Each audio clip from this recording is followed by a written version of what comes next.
Hello friends, welcome to Affairs Cloud Learn to Lead. This is Ashu and today we will discuss the very important current affairs of 15th September 2020. You can see in the image that 15 September most important current affairs. There is a review that is the US Open title, 140th title of US Open, and second is the SEO attended by the external foreign minister. But first of all, I want to discuss something that is regarding the Affairs Cloud subscription. You can subscribe our PDFs by visiting our site, that is affaircloud/current affairs. What you will get in the current affairs, you will get daily current affairs. Yes, you can see here that is the daily current affairs, even daily question and answer PDF. You can subscribe our weekly PDFs, and you will get the monthly PDF. All these PDFs you will get at very minimal cost of a yearly subscription. Yes, if you visit our site, you will be really surprised that these current affairs are provided at so much minimal cost, and these current affairs are provided as in English as well as in Hindi. On that minimal cost, you will get extra 10% discount if you use code ASH10, that is ASH10. Let's start the news of 15 September, and here is the first news that Union Minister for Agriculture has set target to cover how much land under micro irrigation in 5 years. Now, Agriculture Ministry set up some type of targets so that out of these four options, one option is correct, that this much of land should be covered under the irrigation within 5 years, until the year of 2025. Our Agriculture Minister, that is Narendra Singh Tomar, addressing a webinar on enhancing water use efficiency. So, under this webinar, he was explaining about the enhancing water use efficiency, that is one drop more crop efficiency. So, under this initiative of the webinar, he announced that much of land should be covered under the micro irrigation within 5 years. And answer is D, guys. 100 lakh hectares should be covered under micro irrigation within 5 years. Micro irrigation also means the localized irrigation like sprinkling water, drip irrigation. These are the micro irrigation. So 100 lakh hectares should be covered under the micro irrigation. Now you can see here Narendra Tomar, that is our Union Minister of Agriculture. Now moving to the next question, guys. Prime Minister Narendra Modi inaugurated 3 key projects of the petroleum sector in which state? Now this is very important because 3 projects related to the petroleum sector initiated in that state under which elections are taking place. So guys, tell me, I am giving you hint that in recent times that state also under the flood condition, and the elections are also in November, December. So the state is Bihar. Yes, Prime Minister Narendra Modi inaugurated 3 key projects to the petroleum sector in Bihar. Now, what are these 3 projects? You can see here. These projects, these 3 projects cover 900 crore. It means total expenditure should be 900 crore. And the project includes, one is the Durgapur Banka section belt. So already there is a Paradip Haldia Durgapur pipeline. So now it is extended to the Bankapur section, about 200-kilometer pipeline. But the length of the total pipeline should be 3000 kilometer from Paradip to Banka section of the Bihar. So it will cover the port of the Odisha, that is Haldia, and the Durgapur, that is in you can say West Bengal, Jharkhand, and next it goes to the Bihar. So it covers the 4 states. You can see in the image that there is a Paradip port. This is Haldia. This is Barunai. Barunai is that is in the Begusarai district. So the length of this total pipeline is the 3000 kilometer. So this is the full belt, that is Paradip to Banka. So you can see here another 2 plants, that is the 2 bottling plants, that is the LPG plants. One plant is related to the IOCL. That bottling plant will be settled up in Banka district, and second, that is the by the HPCL, that is the Hindustan Petroleum Corporation Limited, and that is in the East Champaran area. So there are 2 bottling plant. One is the pipeline. So there are 3 projects of the Bihar.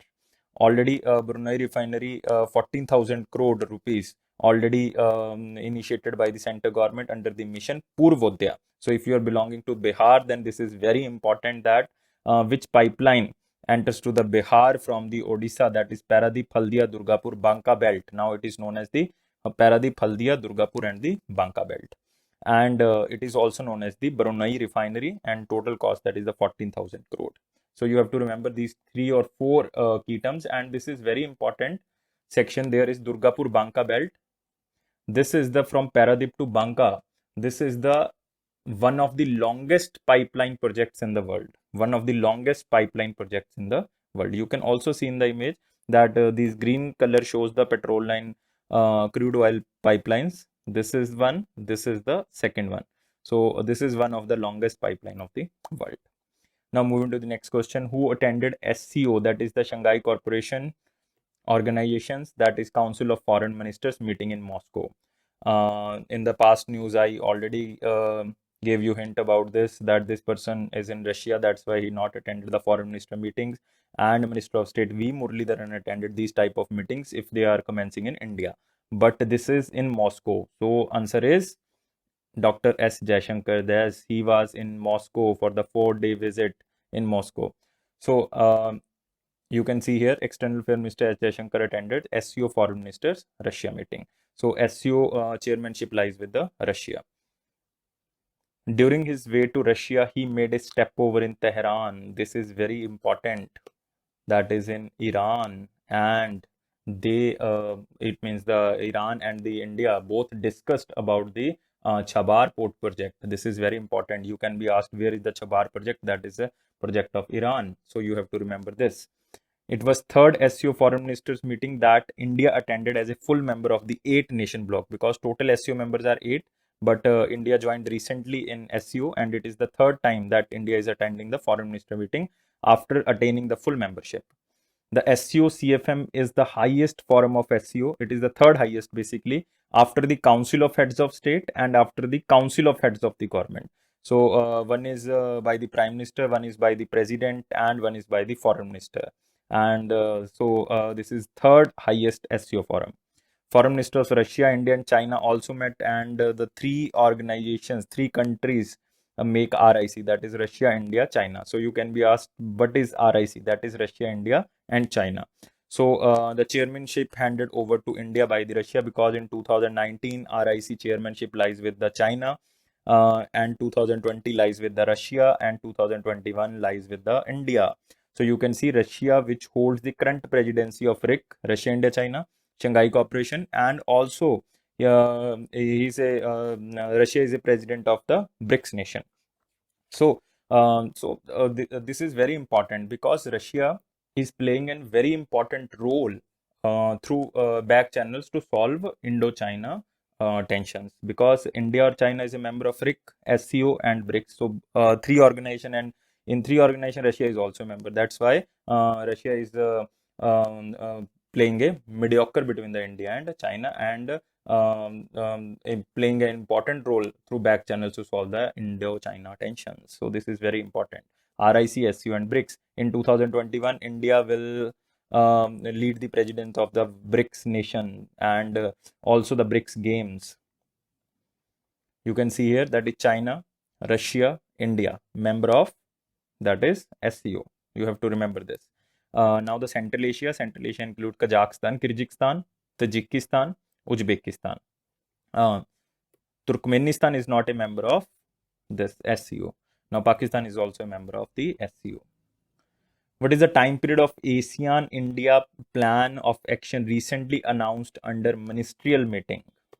Because India is not a member of ASEAN, that's why there is a meeting named as ASEAN India.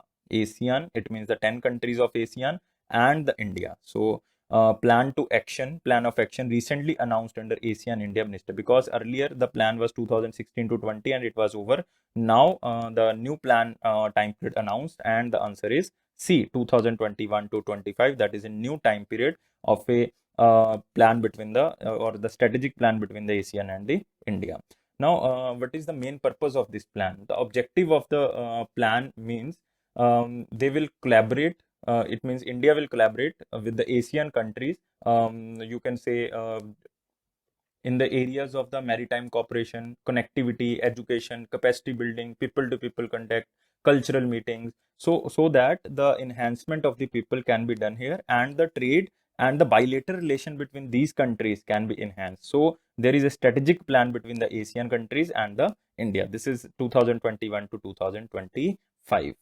So this was also attended by the S. Jaishankar, because he is now in India, ASEAN India membership. So it is a 5 years at ministerial meeting. International Bullion Exchange, or you have to remember about the ASEAN. Yes, ASEAN chairmanship lies with the I am telling you in everyday lecture that ASEAN lies with the 2020th, that lies with the Vietnam, and G20 lies with the Saudi Arabia. It will be asked 101%. That's why I am repeating daily on daily. International Bullion Exchange will be established in which city? First, you have to know about what is bullion exchange. This is very important. Bullion market is a market through which buyers and sellers trade gold and silver as well as associated derivatives. It means the precious metals. So, sellers and buyers trade gold and silver and the precious metals. This is the bullion exchange. So, India will also setting up a international bullion exchange, and where it will be set up. You have four options. Tell me, guys, answer within 5 seconds. You can answer this. This is very simple question and very, very important question. So tell me, guys, answer is yes, very important. That is Gandhinagar, because this is a tie-up of the International Finance Services Center Authority established by Government of India and with the IIM Ahmedabad, India's Gold Policy Center. This India's Gold Policy Center established in the IIM, and this International Financial Service Center Authority, this is under the Ministry of Finance. So its headquarter is in Gandhinagar. That's why it is established in the Gandhinagar. So you can see here International Financial Service Center Authority and India's Gold Policy Center, that is a Indian Institute of Management, Ahmedabad, sponsored by World Gold Council, signed memorandum of understanding to setting up this international bullion exchange in Gandhinagar. So what is the aim? The main aim to strike a balance to reduce the current market inefficiency in the Indian bullion trade. Thus, precious metal trade with financial markets and create a transparent platform for the bullion trading, so that everyone can trade with this gold and silver or the associated precious metal, and there should be a transparency. So, International Bullion Exchange will be a regulatory authority for all the trade of the precious metals. So what about the International Financial Service Center Authority? Headquarters in Gandhinagar, I already told you, and first chairman is Injetti Srinivas, and he was the first chairman because this was established in 2020 by the Act of 2019. So you have to remember this first chairman, that is the Injetti Srinivas.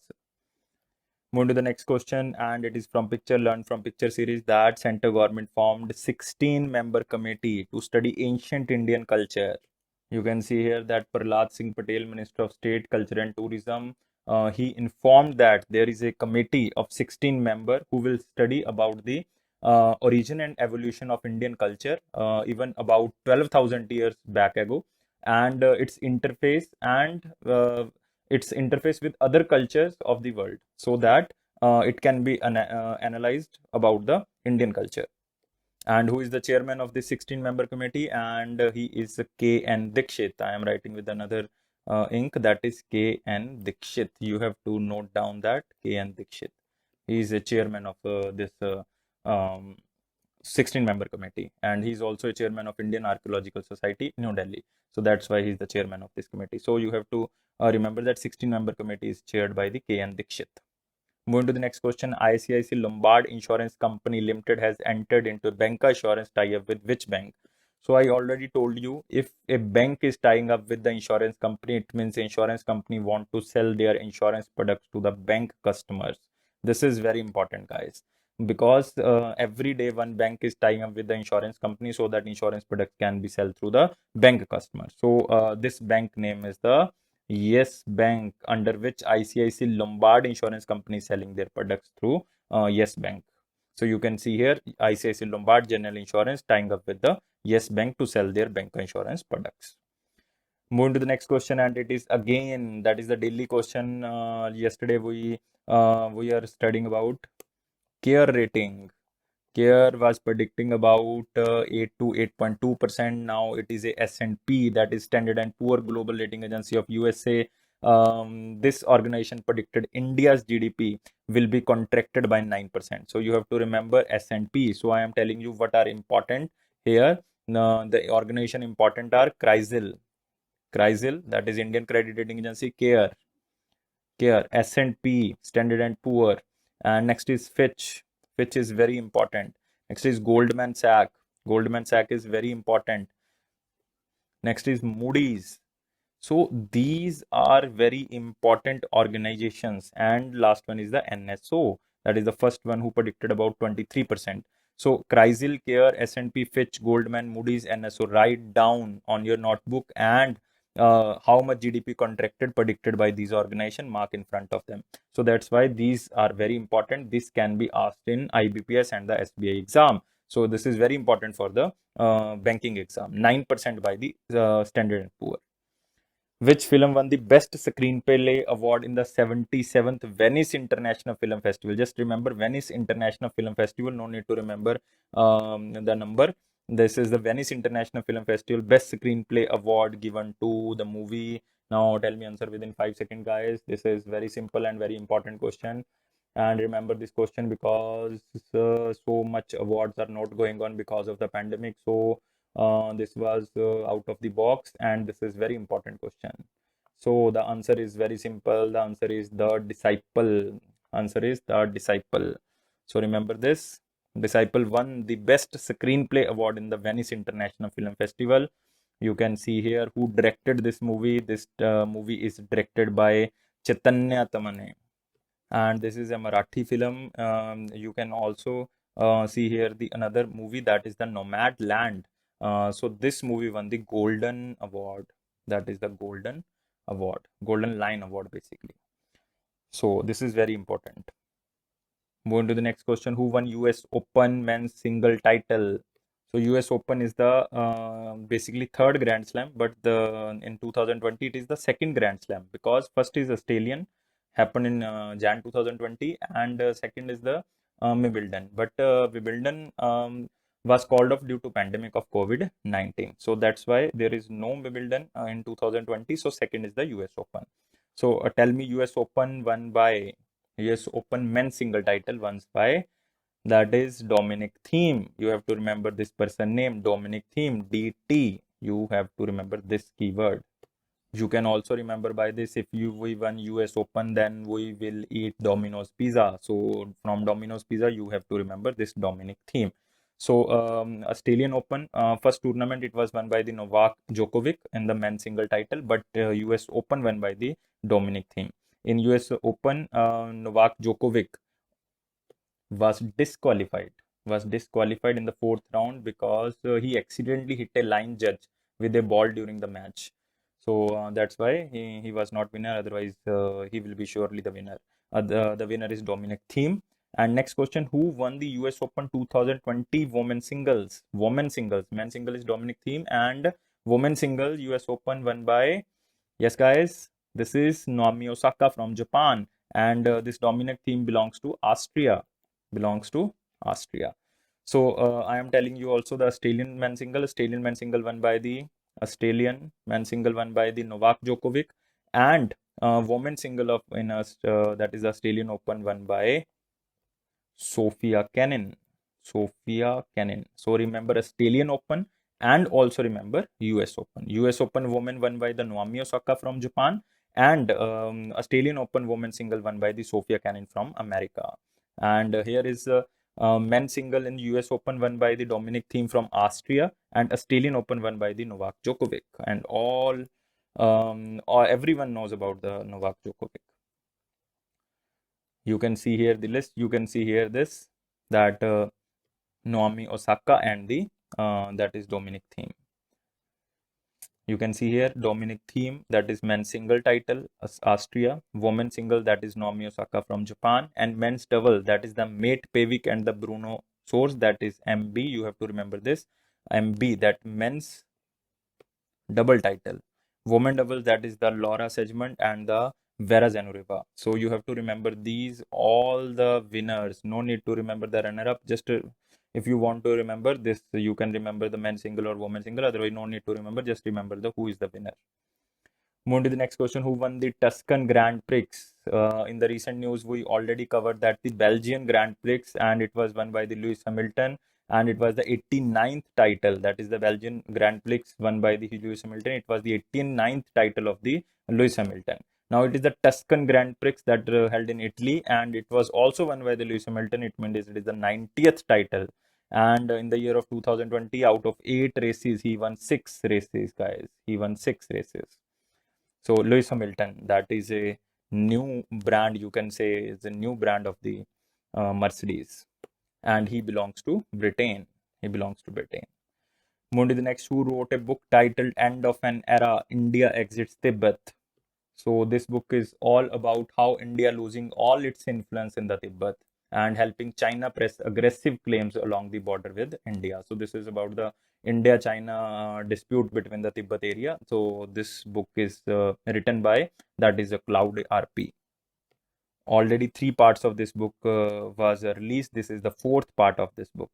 So remember, End of an Era, India Exits Tibet, that is the Cloud RP. You can see here India-Tibet relation of 1947 to 62. That is the part 4 because already 3 parts were released. Moving to the next, Ministry of Road Transport and Highways conducted the 2 days orientation and training program on which app? Now, I want to tell you that this type of app, it means whatever the name of the app, this will join police, health, transport, all the things related to the accident will be collaborated, so that the police, transport, health, or other organizations which are using this app will be collect accident data on the spot, so that all the data can be merged by the police, health, or the transport department. Because there was a problem to collaborate all the things on a time, because first come the police, then it goes to health department, then it goes to a transport department. So there was problem to collaborate all the data. So on the spot, police will upload the data on the app. If the health department want to see that data or want to upload that data after 2 days, then they also can upload the health data after 2 days, 3 days, and the transport department also want to update, then they can, then this data can be collaborated, and all the departments can see each other data, so that the timely action could be take place. So this app name is the IRAD app. This is known as the Integrated Road Accident Database. Integrated Road Accident Database. So the police, health, or the other departments database can be integrated through this app. You can see here Integrated Road Accident Database, and there is the orientation and training program, because it is not all over pan India. It is started recently in the 6 days on the demo basis. That is Maharashtra, Karnataka, Madhya Pradesh, Rajasthan, Uttar Pradesh, and Tamil Nadu. Big states of the India. Maharashtra, Karnataka, Madhya Pradesh, Rajasthan, Uttar Pradesh, and the Tamil Nadu, but it will be applied after this demo all over pan India. So this app will enable the stakeholders such as the police, transport, health, etc. to use their mobile phones to collect accident data on the spot, so that they can upload on app, and the data can be collaborated. So this app is developed by IIT Madras. So this is very important, and this will reduce the complexity of the accident data, and it will also enhance the performance to capture the culprit. Move to the next question, and this is very saddened news that a renowned socialist activist Swami Agnivesh passed away. His original name was Vepa Shyam Rao. If you belongs to Haryana, then you have to remember this Vepa Shyam Rao, original name of Swami Agnivesh Rao. And he was a renowned social activist, even a scholar, former MLA, that was of Haryana, and also was cabinet minister of Haryana. So he was died at the age of 80 due to cardiac arrest. Uh, he was Arya Swanji, it means he was follower of the Dayanand Saraswati. He was also served as the president of World Council of Arya Samaj between year 2004 to 2014, means 10 years. You can write his book's name, that is again important if he belongs to Haryana or the other parts neighbor to the Haryana, that is the Vedic means that is the Vedic Samajwad. You can also say that is the Vedic socialism. Second is the religion revolution, also known as the RR, religion revolution. And third one is the Marxism, among others. That is the Karl Marx, Marxism, among others. So these are the 3 books, that is the Vedic Samajwad, revolutionary religion, or the religion revolutionary, Marxism, among others. So he was also awarded as National Sadbhavana Award, the Right Livelihood Award, M.A. Thomas National Right Award. But you have to remember these 3 books, and he was Arya Samaji, and he belongs to, he was Cabinet Minister of Haryana. Moving to the next question, and this is again very sad news that former Union Minister Raghuvansh Prasad Singh passed away. He was died at the age of 74 due to COVID-19. So this is very saddened due to COVID-19. Many persons are dying, and he was former Union Minister of Rural Development. Even he was also a Minister of State for Energy when the Chief Minister of um, Bihar was Karpuri Thakur. So, if you belongs to Bihar, then you have to remember that in 1977 he served as the State Minister of Energy during the term of Karpuri Thakur as a Chief Minister. So, he was a Lok Sabha member in 1996 and served for 5 years. And he served as Union Minister of Rural Development during the time period of Manmohan Singh. Yes, in 2004 to 2009, the first time period of the Manmohan Singh, and he served as the Union Minister of the Rural and Development. He was one of the renowned activists of the MG Narega. MG Narega.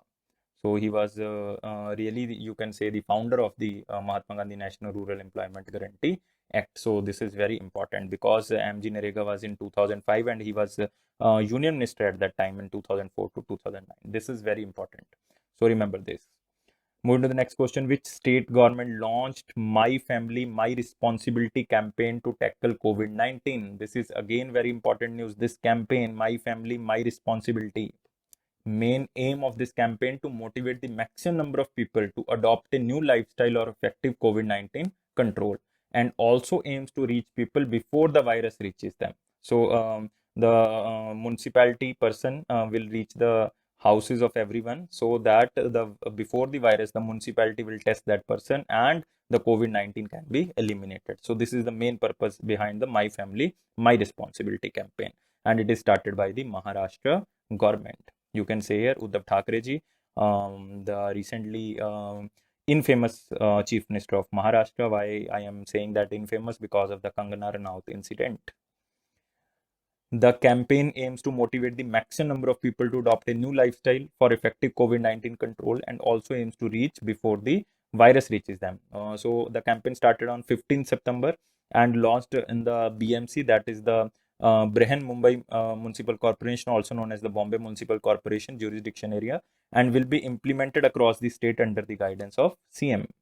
So what will happen under this campaign? The volunteers appointed by the Bombay Municipal Corporation Public Health Department will reach out to the every family in the BMC area and will check the citizens for COVID-19 symptoms and will provide medical help and guidance if needed. So reach in that area where the virus is not reached yet. So this is the main purpose behind that.